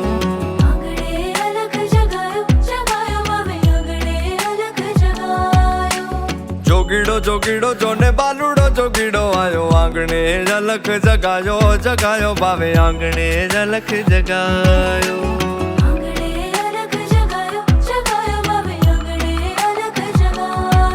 रुद्राक्षनी माड़ांगे भभूत लगायो अलख अलख एवो नाद जगायो रुद्राक्षनी माड़ांगे भभूत लगायो अलख अलख एवो नाद जगायो बाबो नंदिया सवार थई आयो आयो रे मारे आंगणे झलक जगायो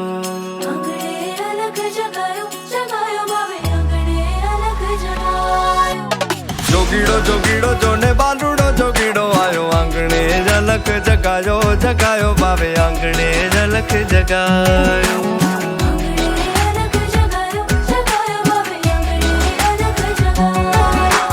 जोगीड़ो जोगीड़ो जोने बालूड़ो जोगीड़ो आयो आंगणे झलक जगायो जगायो बाबे अलख जगायो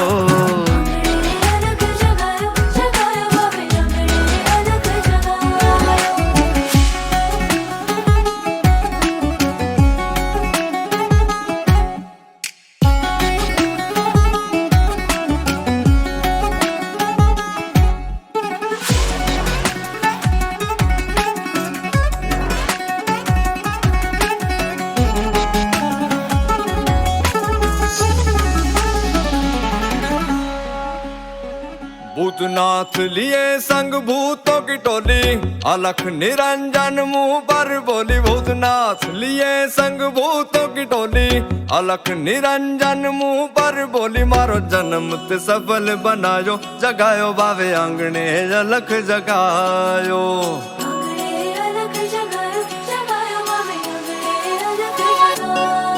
हे जोगीड़ो जोने बालूड़ो जोगीड़ो आयो आंगणे अलख जगायो जगायो बावे आंगणे अलख जगायो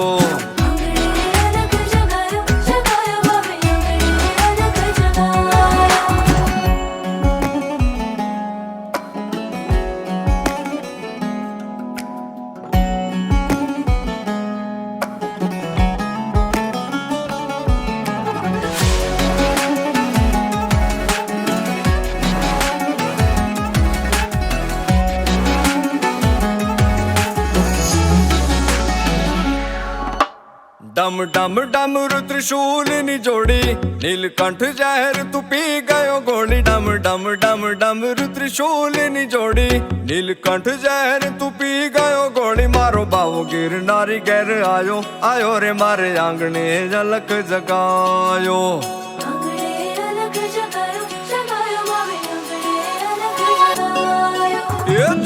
जोगीड़ो जोने बालूड़ो जोगीड़ो आयो आंगणे अलख जगायो जगायो बावे आंगणे अलख जगायो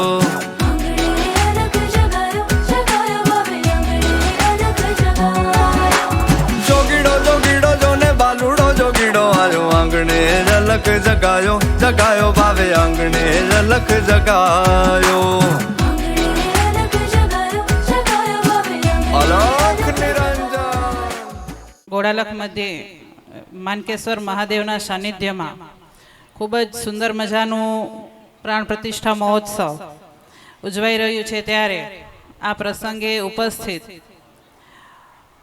સર્વે ગ્રામજનો આમ તો હવે મારાથી બોલાય નહીં કારણ કે ઘણા બધા ધર્મગુરુઓએ ઘણું બધું ધાર્મિક પ્રવચન આપી દીધું છે એટલે તમારી બધાની ખૂબ જ માંગણી હતી એટલે 2 મિનિટ માટે મારું વક્તવ્ય આપીશ સાહેબે જે વાત કરી છે કે આ કામ સરપંચે કરાવ્યું છે પણ સાહેબ એક વાત કહું કે એ કામ મેં નથી કર્યું એ મહાદેવે મારી પાસેથી કરાવ્યું છે મારા અહોભાગ્ય છે કે મને માનકેશ્વર મહાદેવના સાનિધ્યમાં કંઈક કરવાનો અવસર મળ્યો છે બાકી તો તમારા બધાનો સાથ સહકાર અને તમારા બધાની અમારા પ્રત્યેની જે લાગણી છે એ જોઈને ખૂબ જ આનંદ થાય છે આજે જ્યારે આ પ્રસંગે ઉપસ્થિત થવાનો અવસર મળ્યો છે ત્યારે ખૂબ જ આનંદ થાય છે આવનારા સમયમાં ભગવાન માનકેશ્વર મહાદેવ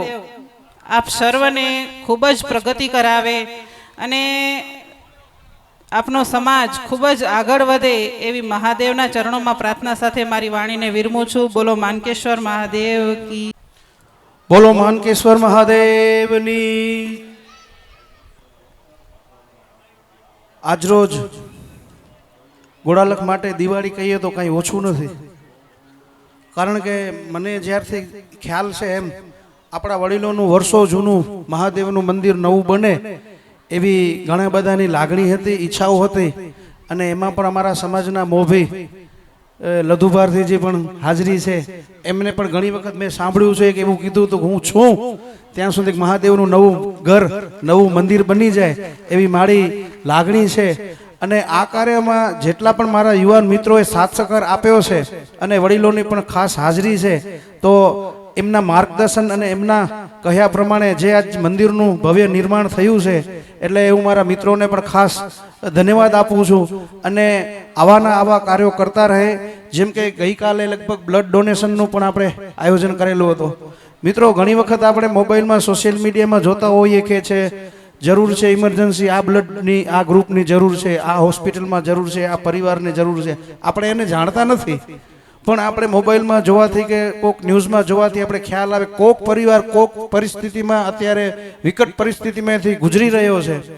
તો આપણે આવા આરોગ્યને લગતા પણ બ્લડ ડોનેટના કેમ્પ કરીએ તો એ ક્યાંક ને ક્યાંક આપણું લોહી કોકનું જીવ બચાવી શકે છે.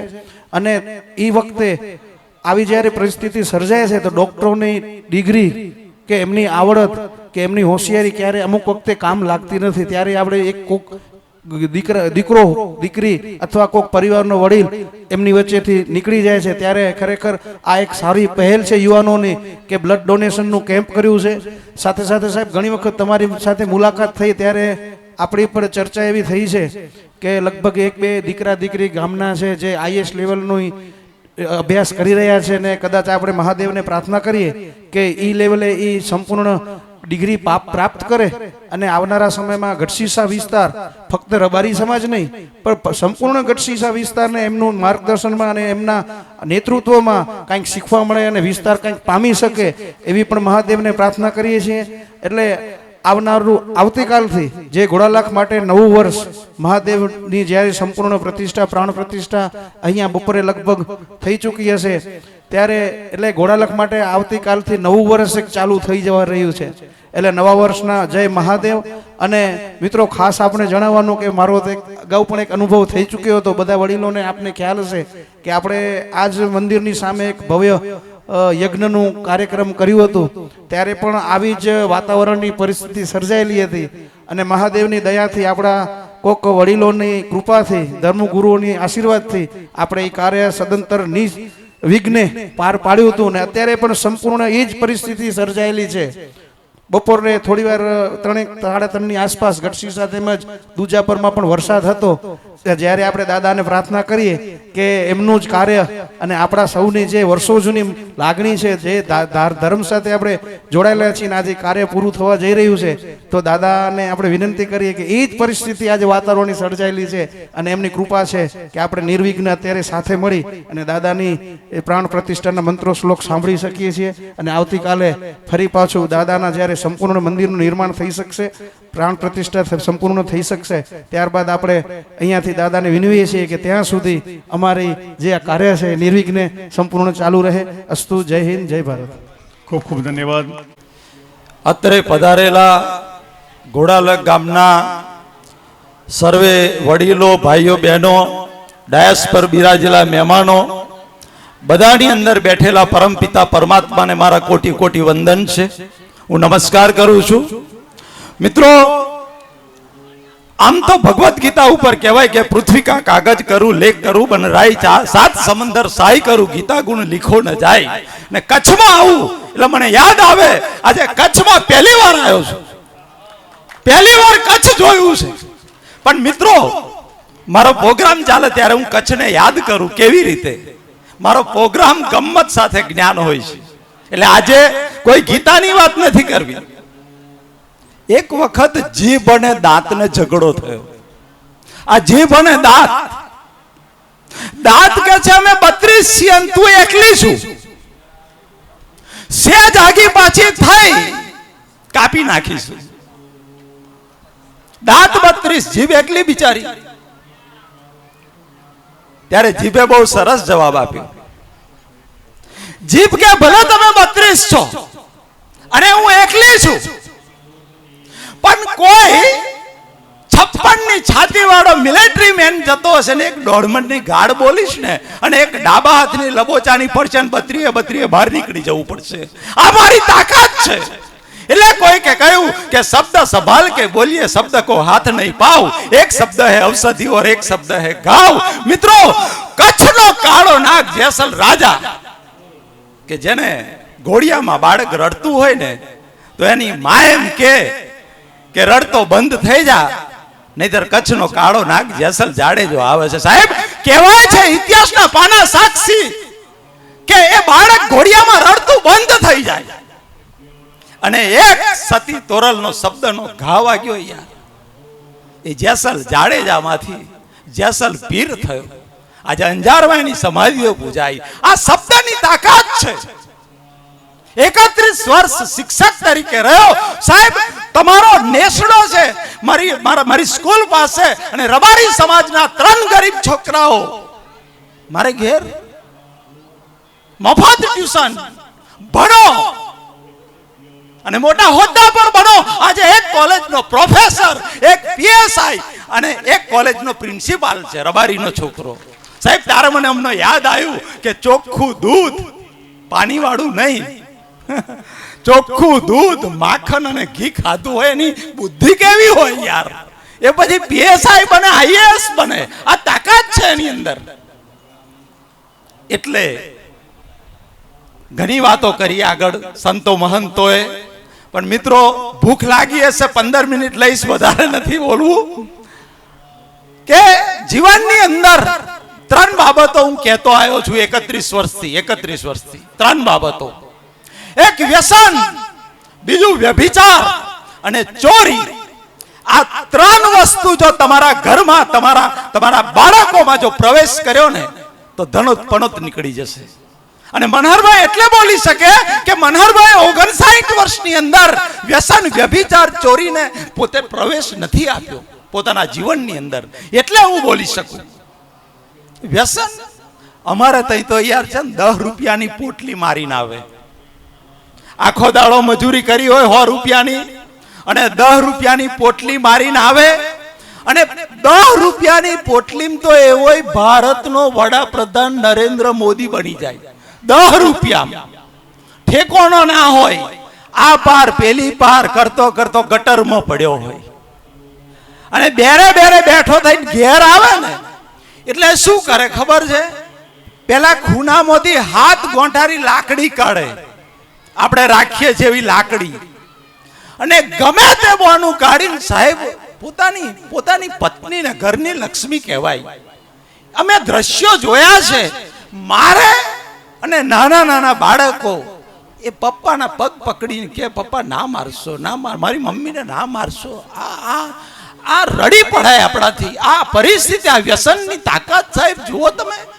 10 રૂપિયાની પોટલીની તાકાત. અને હું કહું એટલા માટે યાર કે પત્ની અને બાળકો તો પુરુષના સરને આયા છે, મારા તમારા સરને આયા છે. આપણે ઘોડા પર ચડીને જોન લઈને લેવા ગયા હતા પત્નીને, એ જાતે નથી આવી આપણે ઘેર. આપણા સરને આયેલી પત્ની કહેવાય. બાળકો આપણે પેદા કર્યા, આપણા સરને આયા. અને આપણી ભારતીય સંસ્કૃતિ, હિન્દુ સંસ્કૃતિ એમ કે જે સરને આવે એનું રક્ષણ કરાય, એનું પતન ક્યારેય ના કરાય મિત્રો.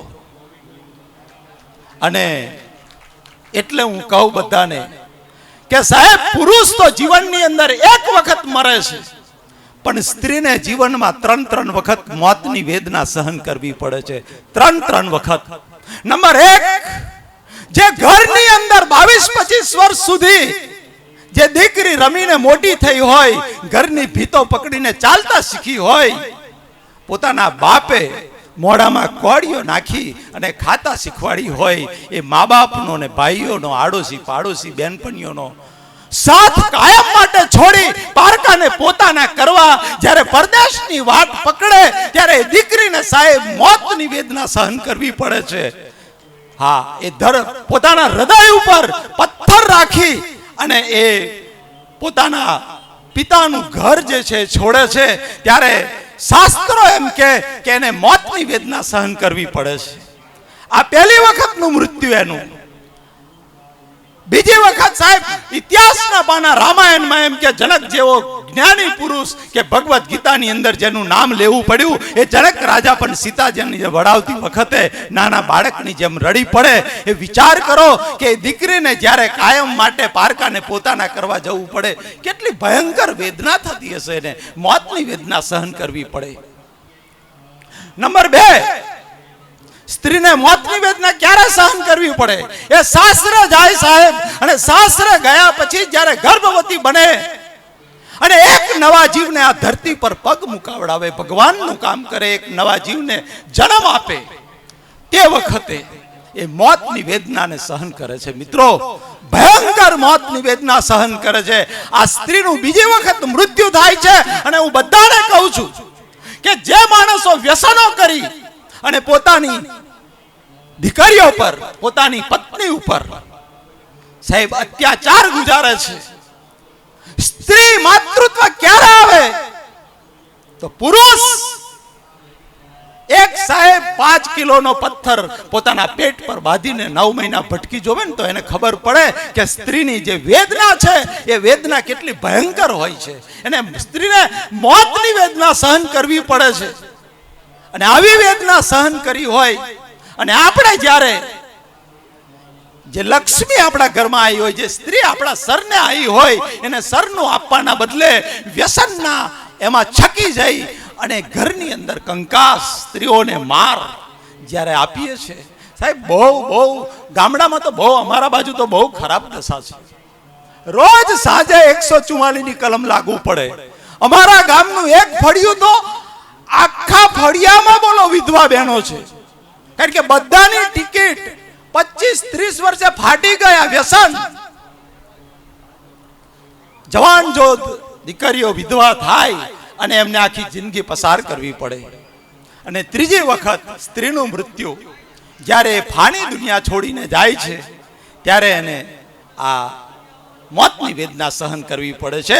આવી 3 વખત મોતની વેદના સહન કરનારી પોતાની પત્નીને, પોતાની દીકરીઓને સાચવજો. અને મિત્રો, વ્યસન પછી આવે છે વ્યભિચાર, કળિયુગનું મોટામાં મોટું લક્ષણ. એટલે તુલસીદાસ બોલ્યા કે પરધન પથ્થર માનીએ પર સ્ત્રી માત સમાન, ઇતના કીજે હરી ના મિલે તો તુલસી કટે જુબાન. તુલસીદાસ કે પરધન પથ્થર, પારકાના ધનને પથ્થર માનીને લાત મારી દે અને પારકાની સ્ત્રીને માતા માન. અને જો ભગવાન ના મળે તો તુલસીદાસ કે મારી જીભને હું કાપી નાખું. મિત્રો, રસ્તા પર કોઈ નાનકડી દીકરી જતી હોય, નાનકડી છોકરી જતી હોય તો એમાં મને દીકરીના દર્શન થવા જોઈએ. મારી ઉંમરની કોઈ સ્ત્રી જતી હોય તો એમાં મને બેનના દર્શન થવા જોઈએ. અને મારાથી મોટી ઉંમરની સ્ત્રી જતી હોય રસ્તા ઉપર તો એમાં મને માના દર્શન થવા જોઈએ. આ દ્રષ્ટિ ભગવદ્ ગીતાના જ્ઞાનથી આવે સાહેબ. અર્જુનને જે દ્રષ્ટિ મળી છે, પણ ભગવદ્ ગીતાના જ્ઞાન જ્યારે આખું સમજી લઈએ. આજે 2013 ની અંદર જે પુસ્તક લખાયું, આજે 50 થી 60,000 પુસ્તકો 14 દેશોમાં વંચાઈ રહ્યા છે. અને યુટ્યુબ ઉપર, મારી ચેનલ ઉપર 520 એપિસોડ, 2 મહિના સુધી ભગવદ્ ગીતાનું સત્સંગ ચાલે. 520 એપિસોડ આજે પણ મૂકેલા છે. દેશ વિદેશના લોકો આજે રિલેક્સ થાય છે, જોઈને રિલેક્સ થાય છે, સાંભળીને રિલેક્સ થાય છે. એટલે મેં કહ્યું કે બધું તો કહેવાય એવું નથી. કારણ કે મેં પહેલા કહ્યું કે પૃથ્વી કા કાગળ કરું, લેખ કરું બન રાય, 7 સમંદર સાય કરું, ગીતા ગુણ લીખો ન જાય. એટલે જીવનમાં ક્યારેય સાહેબ વ્યભિચાર, પર ધન અને પર સ્ત્રી એ સાક્ષાત નરકનું કારણ છે. ગીતાની અંદર ભગવાન એમ કે કામ, ક્રોધ અને લોભ, હે અર્જુન, આ 3 નરકના દ્વાર છે. માટે એનો ત્યાગ કરો. અને છેલ્લું ચોરી. ચોરી એટલે રાત્રે જે ચોર આવે છે એટલા ચોર નહીં. અતરડી કકડાઈને લઈ લીધું, મફતનું લઈ લીધું, અનહકનું લઈ લીધું, કોઈનું પડાઈ લીધું, કોઈની જમીન પડાઈ લીધી, કોઈના પૈસા પડાઈ લીધા, કોઈનો ધંધો પડાઈ લીધો, ગમે તે રીતે બીજાની આતરડી દુખી કરી અને આપણે લઈ લીધું. મિત્રો, એ મફતનું કહેવાય. ક્યારેય જીવનમાં સાહેબ પરસેવાની કમાણી ખાવી, પણ મફતનું ક્યારેય લેવું નહીં. કારણ કે મફતનું લેવી પાશવી કર્મો છે.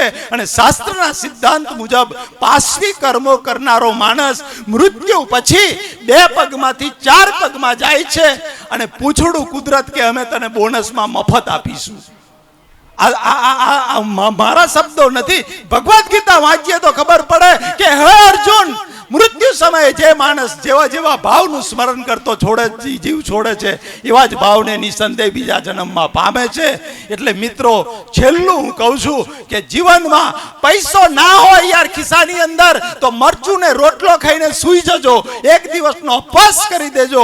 પણ જીવનમાં ક્યારેય કોઈનું અનહકનું, મફતનું, બીજાનું, પોતાના પરસેવાની કમાણી ખાવી, પણ બીજાની કમાણી ક્યારેય ના ખાવી. અને મિત્રો, જો આપ આપણી પાસે કુદરતે આપણને આપ્યું હોય, દીધું હોય તો દેતો જાજે, ને આપ્યું હોય તો આપતો જાજે. કહ્યું છે યાર 10,000 રૂપિયાનો પગાર હોય તો 100 રૂપિયાના પાર્લેના પેકેટ લઈ અને કોઈ ગરીબ છોકરાને આપશો ને સાહેબ, એના મોઢા ઉપરનું હાસ્ય જોશો ને. તિરુપતિ મંદિરમાં 1 કરોડનું સોનું અમિતાભ બચ્ચન ચડાવે, એ ટ્રસ્ટીના મોઢા પર એ હાસ્ય ના હોય. એ 5 રૂપિયાના પાર્લેના પેકેટથી તમને એ મોઢા પર હાસ્ય જોવા મળશે, એ બાળકના મોઢા પર સાહેબ. આજે હું બોલતો નથી, આ બધો હું અમલ કરું છું. આજે દિવાળી ઉપર 100 રાશન કીટો, દર દિવાળીએ 100 રાશન કીટો વેચું છું. જ્યાં વૃદ્ધ છે, જે બાળકો કશું ખાવાનું નથી, જેના ઘરમાં દિવાળી શું યાર, દિવાળીના દર રોટલો ખાવાનો લોટ નથી, એવાને ઘેર કીટ પહોંચતી કરું છું અને આપું છું. દિવાળી કરો યાર, આપણે દિવાળી કરીએ. કોઈના ઘરમાં દિવાળી કરશું ને કુદરત કાલે આપણા ઘરમાં 1000 ગણી દિવાળી કરાવશે યાર, દીવા પ્રગટાવશે. પણ મહાદેવની અંદર, માનકેશ્વર મહાદેવની અંદર તમે દર્શન કરવા જાઓ ને ત્યારે ખાસ યાદ રાખજો. બાકી હું કહું છું કે જો માનકેશ્વર મહાદેવમાં જઈને એમ કહ્યું કે મારે 50 લાખની ગાડી જોઈએ છે, ફોર્ચ્યુનર, તો સાહેબ બહાર જે બેઠેલો ભિખારી છે એ તમારી પાસે 5 રૂપિયા માંગે છે અને અંદર જઈને તમે 50 લાખની ગાડી માંગશો, ભગવાન તમારા ઉપર હસશે. કેમ હસશે? કે બહાર બેઠો એ 5 રૂપિયાનો નાનો ભિખારી, તું મોટો ભિખારી થઈને આવ્યો. બાકી તમે બંને હરખા, કારણ કે તું પેલો 5 રૂપિયા માંગે છે અને તું 50 લાખ માંગુ છું.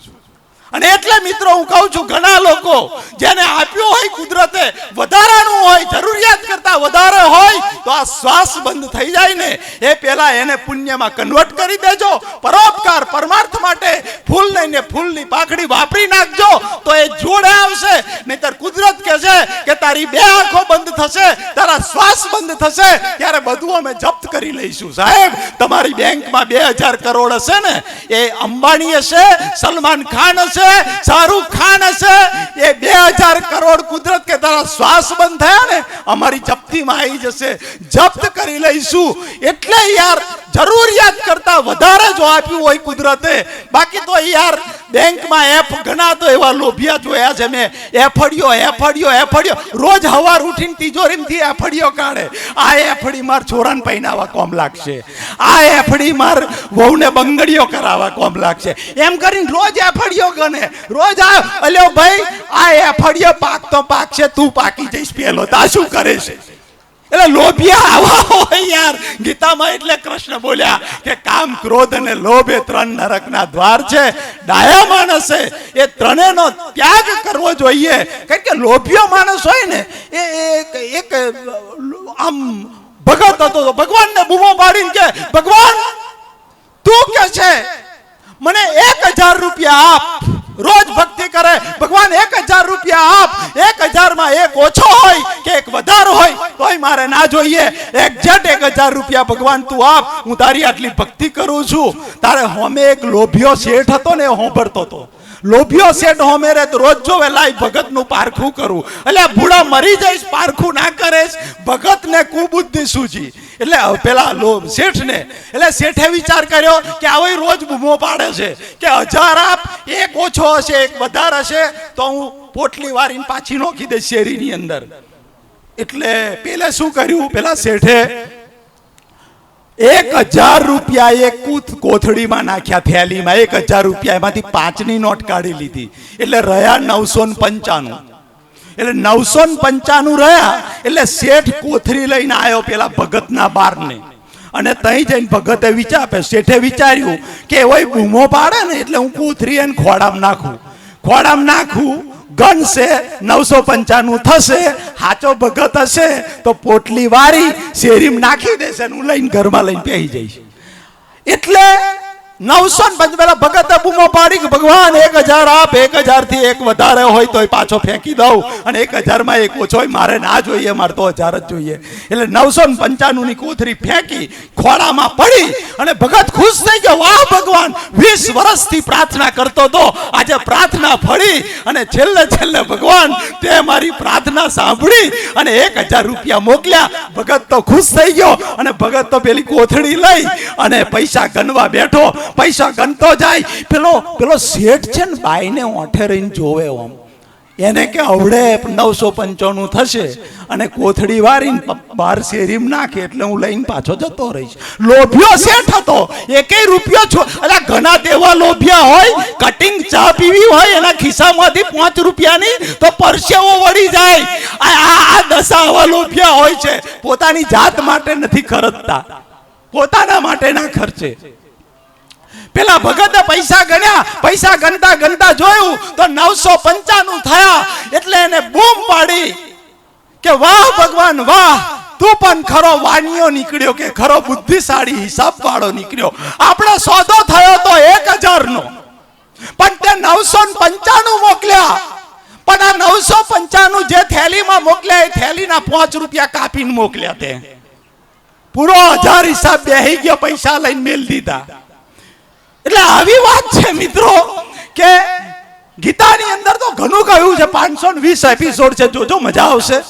બધા 2 વર્ષ સત્સંગ ચાલેલો ગીતા ઉપર, ગમ્મત સાથે જ્ઞાન. આ રીતે જ છે, તમને શિરાની જેમ ઉતરી જાય એવું જ્ઞાન, શિરાની જેમ ઉતરી જાય એવું ભગવદ્ ગીતાનું જ્ઞાન. આજે ફોરેનરની અંદર 15 લાખ ફોલોઅર્સ છે, 15 લાખ લોકો એપિસોડ જુએ છે અત્યારે, 15 લાખ લોકો રેગ્યુલર. એટલે છેલ્લે એક જ વાત કહી દઉં, આગળ વધારે ભૂખ લાગી છે, તમને બધાને પણ લાગી છે. એટલે કોઈ કે કહ્યું છે 4 લીટી બરાબર સાંભળી લેજો, ધ્યાનમાં લેજો.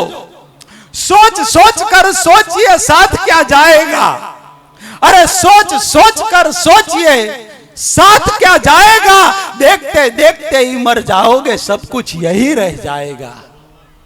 जो आया है वो एक दिन जरूर जाएगा, जो आएगा वो एक दिन जरूर जाएगा, और तेरा खुद का पैदा किया तुझको जलाकर आएगा. ये काल चक्र है, चलता है चलता है चलता है, चलता ही जाएगा. कल और कोई तेरी संपत्ति का मालिक हो जाएगा. કાલે બીજો કોઈ આપણો વારસદાર થઈ જાય યાર, એના પહેલા કંઈક વાપરી નાખો પરોપકાર પરમાર્થ માટે. આવા મહાદેવ મંદિર બનાવવા માટે ફૂલ લઈને ફૂલની પાકડી જીવનની અંદર મારીને તમારી સાથે મૃત્યુ પછી માત્ર ને માત્ર પાપ પુણ્ય સારા ખરાબ કર્મો આવવાના છે. માટે મારી આટલી વિનંતી કે જીવનને હ્યુમેનિટી, માનવતાનું જીવન બનાવો.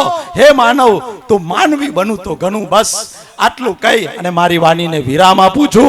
જય ભારત, જય હિન્દ, જય ગુજરાત. ધન્યવાદ સાહેબ શ્રી.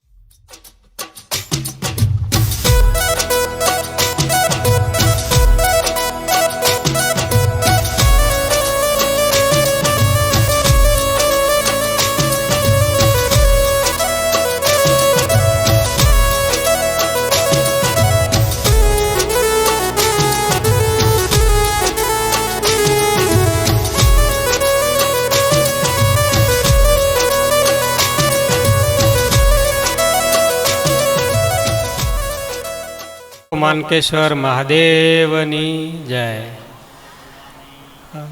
શિવ એટલે જ્યાં સુધી આચાર્ય રજનીશ કહે છે કે શિવ અને આ શિવલિંગ છે, શિવલિંગ હંમેશા અંતરાત્માનું પ્રતીક છે. એટલે કે જે ઉર્જા, જે જ્યોતિ તમારા અંતરાત્માની છે એ જ જ્યોતિનું પ્રતીક શિવલિંગ છે.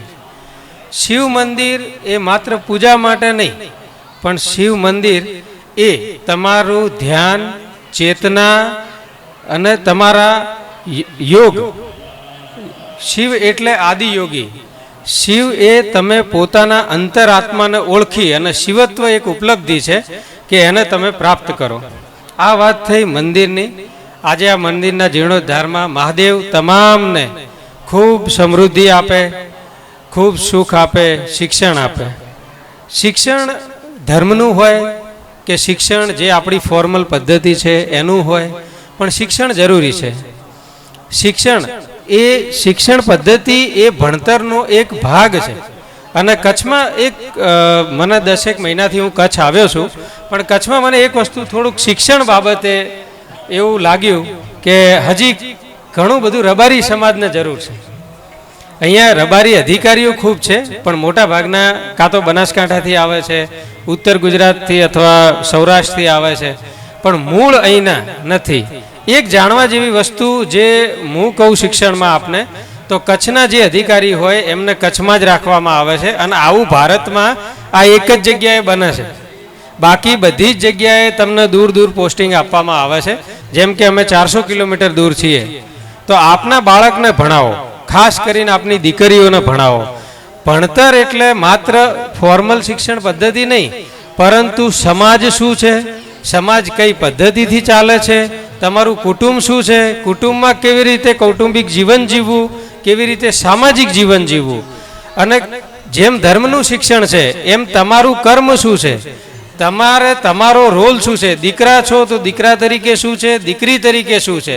એટલે ભણતર એટલે શિક્ષણ વત્તા સંસ્કાર વત્તા સમાજ અને કુટુંબ, આ એની સમજ એટલે ભણતર છે. આપણે કહીએ છીએ ને કે ભણ્યો પણ ગણ્યો નહીં, એનો મતલબ કે એણે જે ફોર્મલ શિક્ષણ લેવું જોઈતું 10 ચોપડી સુધી ભણી નાખ્યું, પણ આપણો સમાજ કઈ રીતે કામ કરે છે, સમાજની શું વ્યવસ્થા છે. આપણે એવું કહીએ છીએ કે દીકરીઓ આવું પહેરે છે એટલે આવા ગુના બને છે. ના, દીકરીઓ એવું પહેરે છે, દીકરી ચાહે ગમે તે પહેરે, જો તમે દીકરાને સંસ્કાર આપેલો હશે તો એ પ્રશ્ન જ નહીં આવે. તમારે બંને સ્તરે આપવાની જરૂર છે. બીજું કે નાણાકીય સ્વાયત્તતા એટલે ફાઇનાન્શિયલ ઇન્ડિપેન્ડન્સ જેને કહેવાય, એ દીકરા કરતાં દીકરીને વધારે જરૂર છે. ગમે ત્યારે ગમે તે વસ્તુ બને, ખાસ કરીને હમણાં એક કાયદો આવ્યો હતો જે ભારત સરકારે, કે તલાક તલાક તલાક. આપણામાં નથી, સનાતનમાં, પણ કહેવાનો મતલબ કે ગમે ત્યાં નિરાધાર થવાનું આવે તો બાળક વિશે પહેલો વિચાર માન જ આવે. શિક્ષણ કેમ જરૂરી છે એ સમજજો. પહેલો વિચાર માન જ આવે એટલે એના બાળકને છોડીને ગમે તેવો અત્યાચાર હશે ને તો એ સહન કરશે, કારણ કે એને ખબર છે કે ભવિષ્યમાં હું કંઈ કરી શકું એમ જ નહીં. આપણે મોટી જ દીકરીઓની રીતે કરી છે કે ભવિષ્યમાં એ કંઈ કરી શકે એટલી ક્ષમતા જ આપણે નથી આપી. જ્યારે ભણતર એ એને એક ક્ષમતા આપશે અને નાણાકીય સ્વાયત્તતા હશે, એ ખુદ કમાઈ શકતી હશે. શરૂઆતમાં તકલીફ આવશે, મા બાપને એમ થશે, અસુરક્ષાનો ભાવ આવશે કે દીકરી બહાર જાય છે આ તે, પણ એક દીકરી બહાર જાય ને તો 10-15 લુખ્ખા ઊભા હોય તો આપણને બીક લાગે, પણ ધારો કે દરેક ઘેરથી એક દીકરી બહાર જશે તો બીક નહીં લાગે.